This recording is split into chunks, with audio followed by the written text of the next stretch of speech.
Hello friends, welcome to week 3 of 21 days of code with Ozone. Today here I am with first problem for day 15 and the problem name is insert delete get random in big of 1.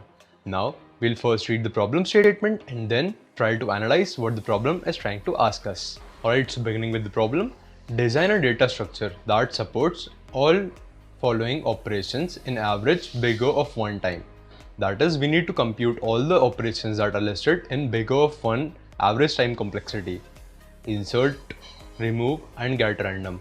Now the functions are defined as inserts an item val to the set if not already present, removes an item val from the set if present, get random returns a random element from current set of elements such that each element must have same probability of being returned. Now insert and remove operation might be clear at first glance itself, that is, we need to insert the coming element into a given set and remove it if it's present in the set. Now for the third function, get random. Now what this function is trying to tell us is that we need to implement it in such a way that the return probability of each value present in set should be equal. So that might give you an intuition that we'll be somewhere implementing the Java random library here to generate a random index and return the value at that particular index. But how do we proceed towards the solution? So first, as usual, we'll read an example and then try out the solution. So here is the example number 1. Initialize an empty set. So this is the constructor that's used to initialize it. This is the statement that's used to initialize object reference in Java. Then insert 1 to the element, returns true as 1 was inserted successfully, returns false as 2 does not exist in the set, insert 2 to the set, returns true, set now contains 1, 2, get random should return either 1 or 2 randomly, remove 1 removes 1 from the set, returns true, now set contains only 2, 2 was already in the set so return false, since 2 is only number in the set, get random always returns 2. So the example already has the comments that are required to understand it, so I don't think I need to explain each and every statement. So now let's try to build up a solution to this problem. The primary intuition that you might be having is that we can simply use a set for this purpose because that will support the insertion and deletion operation in big O of 1 time. And for the get random, as set doesn't support the get functionality, so we need to copy all the values of set in some array list and then use the random generator over that array list and return the value of index that the random generator gives us. But converting a hashtag into array list itself takes big O of n time, and that's not permitted by this question. So we need to think something that will do this in big O of 1 time. So I have come up with a solution that might suit this problem, and all the average computational time will be big O of 1. So for that purpose, we'll be using a pair of hash map along with the array list. And what we'll be basically doing is that when inserting a new value into our data structure, what we'll be doing is that we'll be putting it simultaneously into the map as well as the array list after checking that if it's not already present in our map. And what we'll map it to? So we'll basically map the coming number to the size of the nums. So that might sound a bit tricky, but it would become more clear as we move towards the code. And for the delete operation, what we might do is that we'll be checking first whether the number is present in our map or not.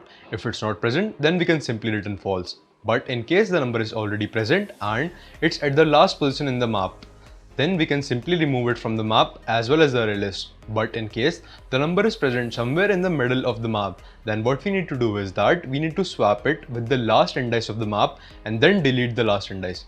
Why we are deleting the last index? Because we need to ensure that every time we are calling add or remove function, the items are getting placed in a particular fashion and no element are repeated. That's why we'll be considering swapping the elements which are not at the last position. And to the get random, we can simply use the get function of the array list over the random int that's being generated by random generator and return the value at that particular index. So all these operations will basically be computed in big O of 1 time complexity itself.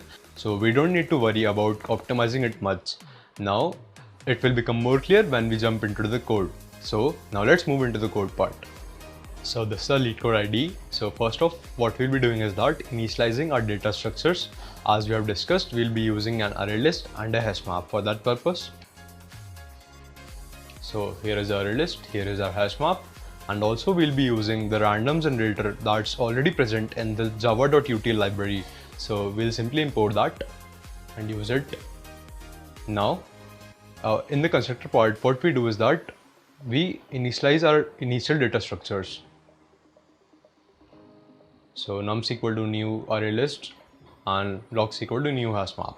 Now we'll begin writing our insert function. So as we have discussed, first off, what we'll be doing is that we'll be checking whether the given value is already present in our map or not. And if it's already present, we can simply return false. And in the case when it's not present, as we have discussed, we'll be putting this new value into the map as key and the value equal to nums.size. Similarly, we'll be also adding this to the array list and returning true. Now for the remove function, that's the tricky part here. First off, we'll be checking whether the given key is present in our map or not, and if it's not present, we can simply return false. Now, moving on further, what we'll be doing is that we'll be fetching the value associated with the given incoming key, and if the value is less than nums.size minus 1, that is, it's not the last value that's present in our map. As we have discussed, we'll be swapping this value with the last value. So here is the swap function that we are using, and at the end we'll be removing this key from our map and also removing it from our array list and returning true. Now for the GetRandom, we'll use a one-liner simply here, that is return nums.get random int generator, and the parameter that we pass to random is generator is the upper bound of the value that we are expecting the function to return. Simply rand.nextInt in the parameter nums.size, and we can fetch this particular index from our nums array list. Now we'll try to run this code. Alright, it looks fine, and this is the only example that's given to us. So we'll now try to submit this. Perfect, it works. Thanks for watching.